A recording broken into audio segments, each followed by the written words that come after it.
Just a real quick post-ride update. A couple of problems that I had. As you can tell, I've started to tear into the exhaust flange. This is the flange that sat right there, that bolted to the turbo end of the head. During the second ride video, if you listen closely, the exhaust note will change, or changed. And what was happening is the two exhaust studs were slowly working themselves out of the head. The red Loctite just couldn't hold on. The threads inside the head are perfectly fine. I ran a tap through both of them, and there was no issues whatsoever. But basically, the last probably 10 miles of the ride I had probably limited to no turbo performance. But as you can tell, the motorcycle didn't really have much issue maintaining highway speed, above 55. And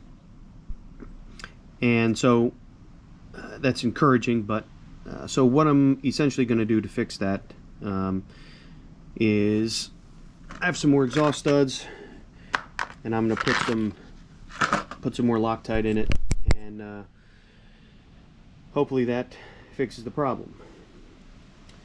The other issue that I had was in the very beginning, if you can tell.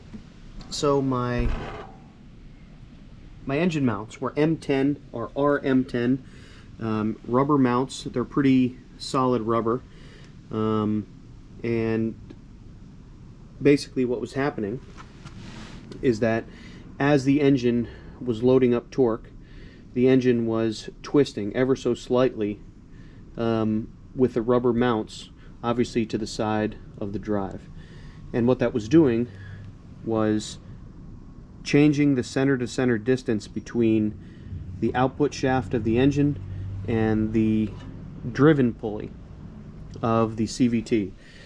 Now what that causes on the drive side of the pulley, as the engine increases in RPM and in torque, the belt rides on a gap on the inside. You might be able to see it in there. The belt rides on a gap. And as the engine increases in RPM, the gap closes, and there's a little spring inside, and the gap closes, and the belt starts riding higher and higher and higher around this pulley. Now, the driven pulley does exactly the opposite. It begins with a small gap, and as torque and RPM increases, that gap expands, so the belt rides further and further and further closer to the axle, thereby giving you a higher gear ratio, which is the way CVTs work. Now, as the center-to-center distance decreases, what that allows for is it allows for less torque to be applied to both drives, and so that allows for the belt to ride higher onto the driven pulley and lower onto the drive pulley, which effectively decreases your top end speed. I don't know exactly how much it affected me, but it certainly affected me.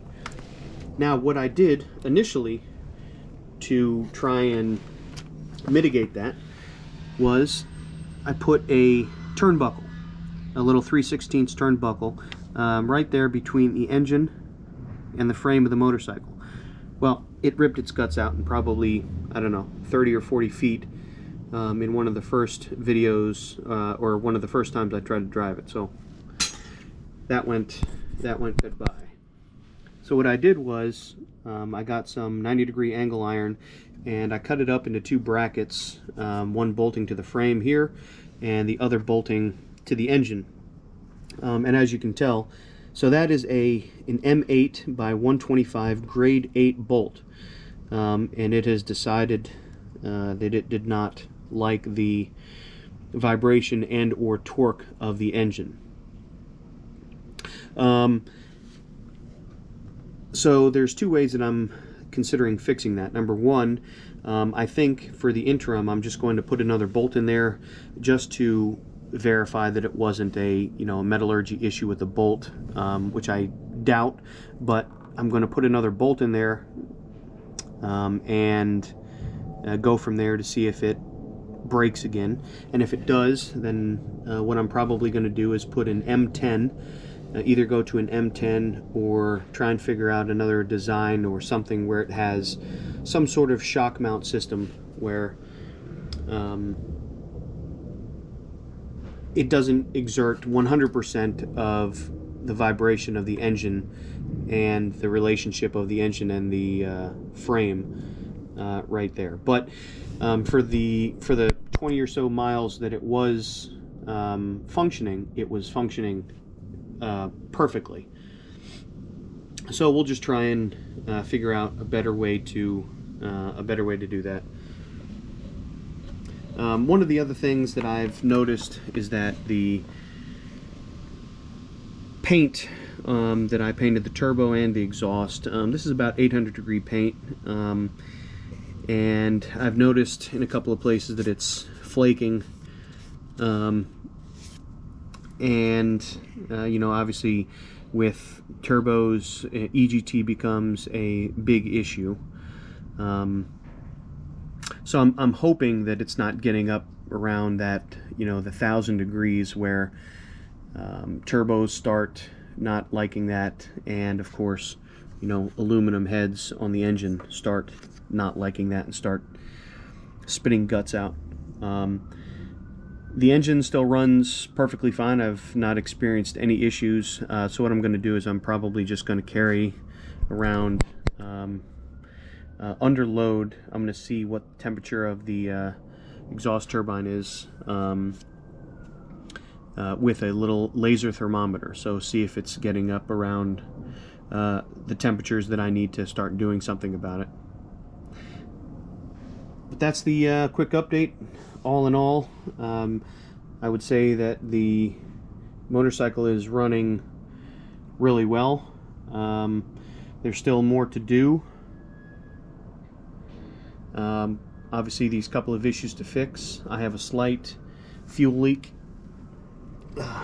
right there, as you can tell, but I'll figure that out. If you guys have any other questions regarding things that I've done or comments on better ways to figure this out, I'm always open to hear. We'll talk to you soon.